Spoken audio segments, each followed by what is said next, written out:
예전에 공부를 하면서도 저는 이제 고등학교 때도 반에서 거의 뭐 꼴등도 해보고, 그래서 또 열심히 또 공부해서 반에서 또 상위권을 또 한번 경험해보고, 수능을 좀 어렵게 겪기도 했고요. 대학에 가서는 학교 생활을 또 열심히, 또 대학생으로서 누릴 수 있는 것들은 또 다 누려봤습니다.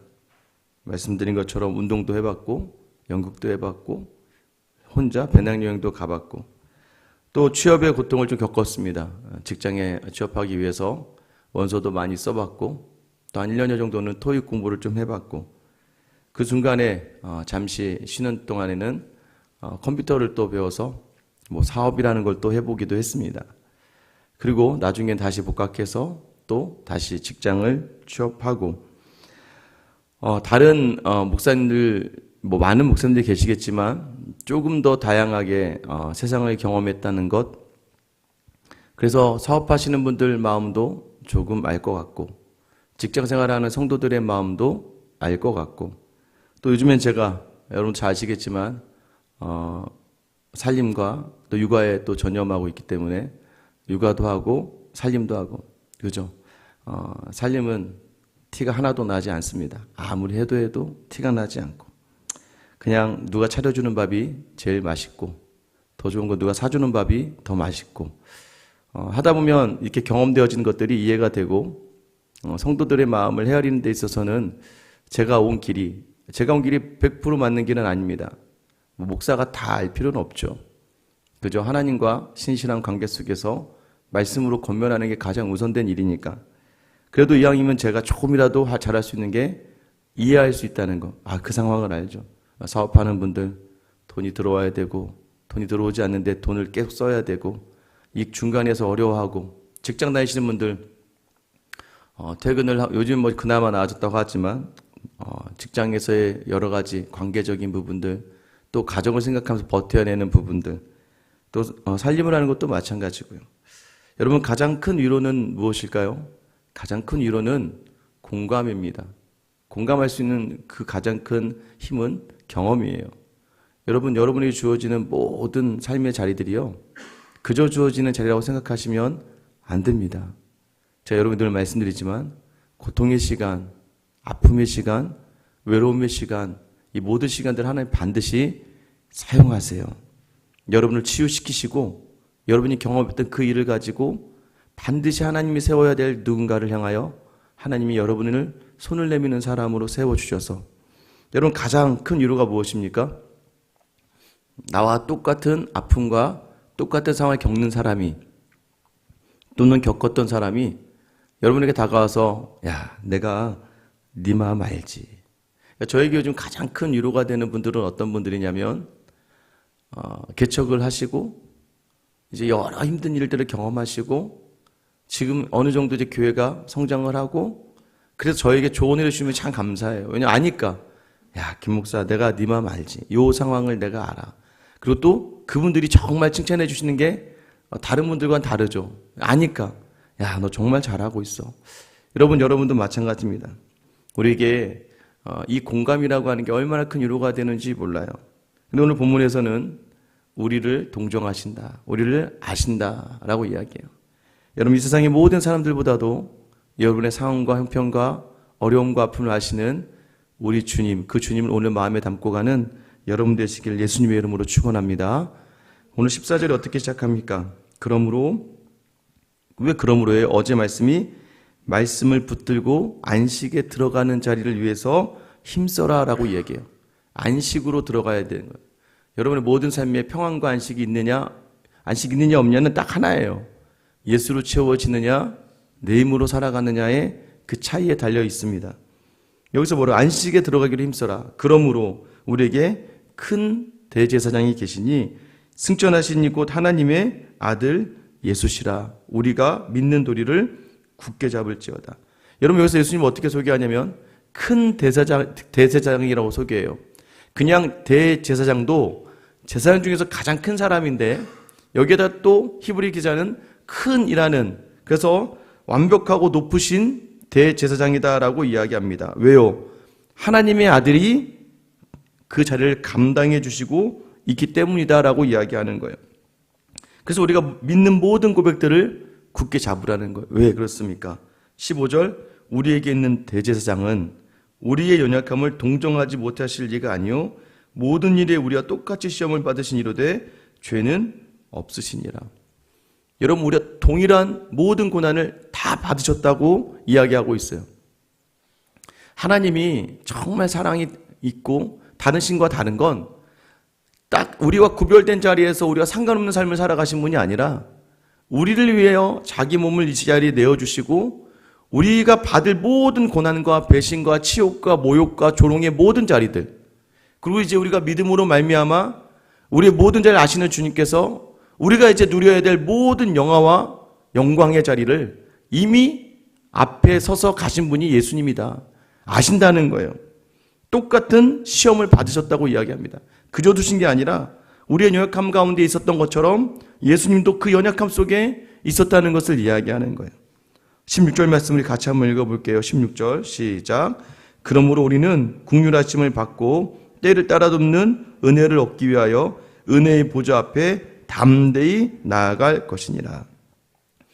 이 하나님의 보좌 앞에 나오면 반드시 긍휼하심을 받고 또 때를 따라, 이 때가 무엇입니까? 우리는 자꾸 우리 때를 생각하지만 하나님이 정하신 그 때에 돕는 은혜를 반드시 주신다는 거예요. 여러분, 그래서 흔들리지 마셔야 돼요. 지금 당장 내게 없다고 해서 하나님 응답하지 않으신 게 아니라 하나님은 이미 응답하신 거예요. 잠시만 기다려. 그리고 견딜 수 있는 이 너에게 있어.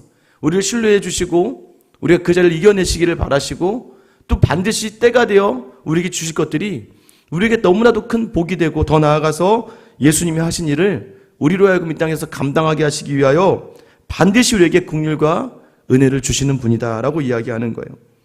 여러분, 이 뒤에 남아서 이제 왜 15장 말씀 넘어가면서는요, 이 대제사장의 조건들이 나옵니다.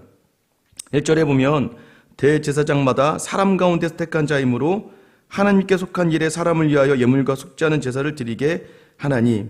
1절부터 3절의 내용이 뭐냐면 이 대제사장들은요 하는 일이 뭐였어요? 우리를 위하여 제사를 드리는 일들을 한 거죠. 그러니까 하나님께 이스라엘 백성의 죄를 놓고 속죄와 또 하나님께 영광 돌리는 모든 자리를 대신해 줬단 말이에요. 그러니까 우리가 하나님께 갈 수 있는 방법이 그 당시 이스라엘 백성들은 이 대제사장을 통하여서 속죄의 자리에 갈 수 있었습니다. 이것을 인간의 사람을 선택했다는 거예요.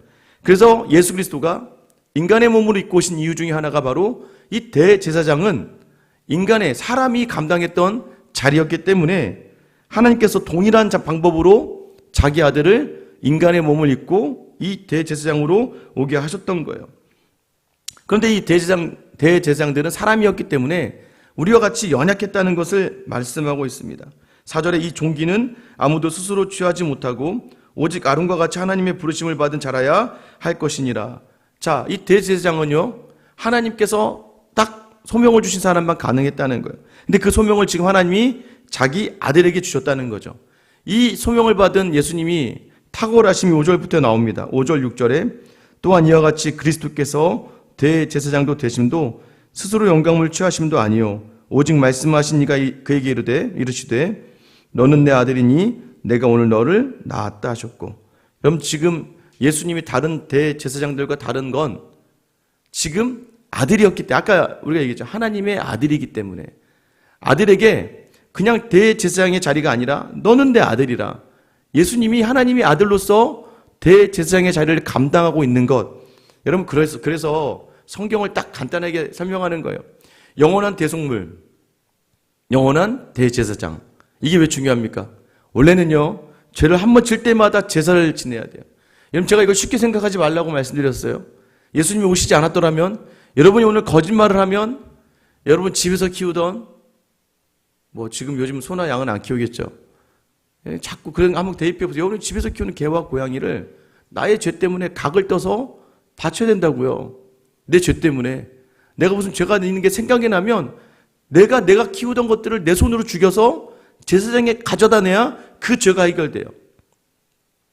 또 죄를 지으면 또 내가 키우던 거를 내가 가져다가 내가 칼로 각을 떼면서 제가 여러분 부르짖는 그 모습을 보면서 얼마나 마음이 아프겠어요. 요즘 개나 고양이는 다 가족이랬는데 여러분 그렇게 키우다 보면 그런 마음 들지 않겠습니까? 그래서 영원이 아니라 한 번씩 케이스 바이 케이스로 한 번 죄질 때마다 한 번씩 제사를 드려야 됐는데 여러분 그러니까 얼마나 힘들고 얼마나 지치겠습니까? 근데 예수님께서 영원한 대속제물로 한 번 죽으심으로 우리를 영원한 구원으로 인도하시는 영원한 대속제물로. 근데 이 대속제물이 함께 온전히 바쳐지려면 온전한 대제사장이 있어야 되는데 예수님이 또 그분으로 오셨다는 거예요. 그래서 그분 스스로가 대제사장이고 대속제물로 오셨다는 걸 이야기하는 거예요. 그런데 그분이 대제사장 오신 게 우리가 그냥 쉽게 하나님이 보내셨구나 아니에요. 7절 말씀 보세요. 그는 육체에 계실 때에 자기를 죽음에서 능히 구원하실 이에게 육체에 계실 때에 심한 통곡과 눈물로 간구와 소원을 올렸고 예수님이요 심하게 통곡하시며 눈물 흘리시며 간구와 소원을 담아 하나님께 기도했다는 거예요. 왜요? 경건하심으로 말미암아 들으심을 얻었느니라. 여러분 이 경건하심이 하나님의 들으심을 얻었대요. 누구든지 순종하지 아니하는 본에 빠지지 않게 하려 합니다. 이게 뭐예요? 예수님도 하나님의 말씀에 순종하기 위해서 이 모든 기도가 여러분 그래서 기도가 어떻게 향해요? 순종으로. 겟세마네 기도 기억나세요? 너무나 내일 이제 달리셔야 될 십자가에 달리시기 전날 밤 정말 땀이 피가 되도록 흘리시면서 아버지여 이 잔을 내게서 옮겨주시옵소서. 이 잔을 옮겨달라고 기도하세요. 왜? 인간의 몸으로 감당하기가 너무 힘드니까. 근데 여러분 통곡과 눈물로 간구와 소원으로 나아가는 자리가 어때요? 그러나 내 뜻대로 마시고 아버지의 원대로 하옵소서. 이거 뭐예요? 순종하게 해주세요 라고 기도하는 거예요. 여러분 그래서 우리의 기도는요 하나님 오늘도 어렵고 힘들고 지친데 오늘 이 자리 내가 하나님의 말씀에 순종하게 해주세요. 그 순종의 본을 보이시기 위하여 경건하지 아니하는 자들의 본이 아니라 순종하는 자들의 본을 보이시기 위해서요. 8절에 그가 아들이시면서도 받으신 고난으로 순종함을 배워서 온전하게 되셨은즉 자기에게 순종하는 모든 자에게 영원한 구원의 근원이 되시고. 원래 아들은 어떻습니까? 아들은 여러분 그렇게 안 해도 되잖아요. 그러지 않습니까? 저희 아이들이 교회에 있다 보면 막 제 방에 그냥 쉽게 읽고 들어와요. 야, 너 여기 주일날은 한 번 읽고 들어오지 마. 에이, 왜 그래? 그러면서 들어와요. 제 아이들이니까 아빠가 있는 방, 아마 다른 성도들이 제 방을 그냥 훅 열고 들어오지는 않잖아요. 근데 저희 아이들이니까 자기는 특혜가 있는 거예요, 원래. 그 특혜가 있는 것들을 모두 내려놓고 우리를 위해 동일하게 고난당하시고 십자가에 죽으시는 그 순종, 고난함의 순종으로 말미암아 이 순종이 무엇을 낳습니까? 9절에 온전하게 되셨은즉 자기에게 순종하는 모든 자에게 영원한 구원의 근원이 되시고. 그 순종이 우리의 근원이라는 거예요. 예수 그리스도의 그 순종을 따라가는 자리, 그 순종으로 말미암아 주어진 이 구원이 우리를 알고 순종으로 나아가게 하시는 거예요. 그래서 10절에 보면 하나님께서 멜기세덱의 반차를 따른 대제사장이라 칭하심을 받으셨느니라. 아마 내일 본문에 좀 더 자세히 다룰 텐데 여기서 멜기세덱은 누구입니까? 의의 왕이라는 뜻이에요. 뭐냐면 여러분 창세기 14장에 아브라함이 이 조카 롯을 구하고 많은 재물을 얻어 돌아올 때 이 멜기세덱을 만나요. 아브라함이 그에게 11조를 내어드립니다. 그리고 그에게 자기 것을 내어주죠. 그 멜기세덱의 반차다. 의의 왕, 온전한 하나님의 뜻을 이루는 구주로 오셨다. 그것을 우리에게 칭하심으로 말씀하신다는 거예요. 여러분 하나님의 아들이 오셔서 고난을 받으셨습니다. 그 고난 속에서 영영 죽을 우리를 기억하시면서 우리를 구원하시고자 하시는 하나님의 뜻을 헤아리고 순종하셨다는 거예요. 아들로서가 아니라 하나님의 뜻을 헤아리는 고난 속에서 순종하는 그 순종하는 본을 우리에게 보여주셨다는 거예요. 여러분 우리의 삶의 자리가 여전합니다. 고난이 있고 아픔이 있고 지치고 고나요. 매일매일 반복돼요. 여러분 근데 어제 여러분 어떻게 사셨습니까? 어제 우리가 나눈 것처럼 주의 이름을 부르면 주님으로 드려지면 내 가정과 직장과 교회 모든 자리가 주님을 담으면 여러분 주님은 들으시고 우리 가운데 응답하신다는 거예요. 오늘은 뭐라고 말씀하시는 거예요? 아신다는 거예요. 알아. 여러분 예수님은 다 아십니다. 여러분의 기도를 다 아십니다. 그래서 여러분 우리가 많은 기도가 필요 없어요. 주님이 아시지요. 하나님이 아시면 그럼 되는 거 아니겠습니까? 여러분도 여러분 자녀들 알잖아요. 알지만 지금 해줘야 될 게 있고 그 답답함을 알지만 조금 부모로서 더 내가 힘들어하며 감내해야 될 시간이 있는 것이죠. 이런 매번 반복되는 자리요. 여러분 또 그 자리, 또 그 자리. 늘 어렵고 쉽지 않습니다. 특히 그래요. 목회의 자리도 마찬가지입니다. 여러분 늘 이 자리에 있는 게 쉽지 않아요. 나를 위해서가 아니잖아요. 그러다 보면요. 지칠 때가 있고 때로는 반복되는 이 자리가 힘들 때도 있고요. 때로는 외롭고 지칠 때도 있습니다. 가끔은 그냥 내려놨으면 좋겠다라고 생각할 때도 참 많아요. 근데 여러분들 그러시지 않아요? 가장의 자리 그냥 내려놓고 싶다. 자녀들 키우면서 너무 어렵고 힘드니까 그냥 다 내려놓고 어디론가 떠나고 싶다. 여러분 이런 마음 들 때 여러분 기억하시기 바랍니다. 오늘 이 말씀이 여러분에게 주시는 건 주님이 여러분에게 말씀하시는 거예요. 내가 다 알아. 내가 다 알아. 그래서 내가 너를 위해 먼저 이 고난의 순종을 감당한 거야 라고 말씀해 주시는 거예요. 여러분 그 음성이 들릴 때 우리 안에 정말 큰 위로가 되고요. 그 음성이 들릴 때 오늘 하루 살아갈 힘이 우리에게 있게 되는 거예요. 여러분 오늘도 여러 가지 기도 제목으로 나온 여러분들에게 오늘 미리 말씀하시는 거예요. 우리의 모든 것을 다 아시는 주님이 오늘 그 주의 이름을 부르는 여러분의 모든 심령과 기도의 제목을 다 아시고 때를 따라 은혜를 주실 줄 믿습니다. 오늘 우리 연약함을 그 연약한 사정을 아시고 함께 하시는 주님을 경험하는 귀하고 복된 하루가 되시길 예수님의 이름으로 축원합니다. 기도하겠습니다. 하나님, 오늘도 주님이 다 아시지요. 왜냐하면 고난의 끝 모든 자리를 감당해내시고 우리를 위하여 자기 자신을 아낌없이 내어주시며 하나님의 말씀을 따라 우리를 구원하기 위하여 자기 육체의 욕심이 아니라 오직 하나님의 뜻에 따라 자기 몸 우리를 내어주신 예수 그리스도. 하나님, 오늘도 여전히 쉽지 않은 하루를 살아갑니다. 오늘도 여전히 외롭고 괴로우며 내일이 두렵고 하나님 여전히 많은 배신과 상처 속에서 아프고 상한데 하나님 그때 우리가 누구를 보았었는가, 누구를 바라보았는가가 아니라 이제는 하나님 예수 그리스도만을 온전히 바라보고 그 예수를 담으며 오늘 하루를 살아내어서 우리를 긍휼하심으로 늘 다가오시고 때를 따라 은혜를 더하시길 원하시는 그 예수님과 더불어 하루를 살아내는 저 우리 모든 성도들 되게 하여 주시옵소서.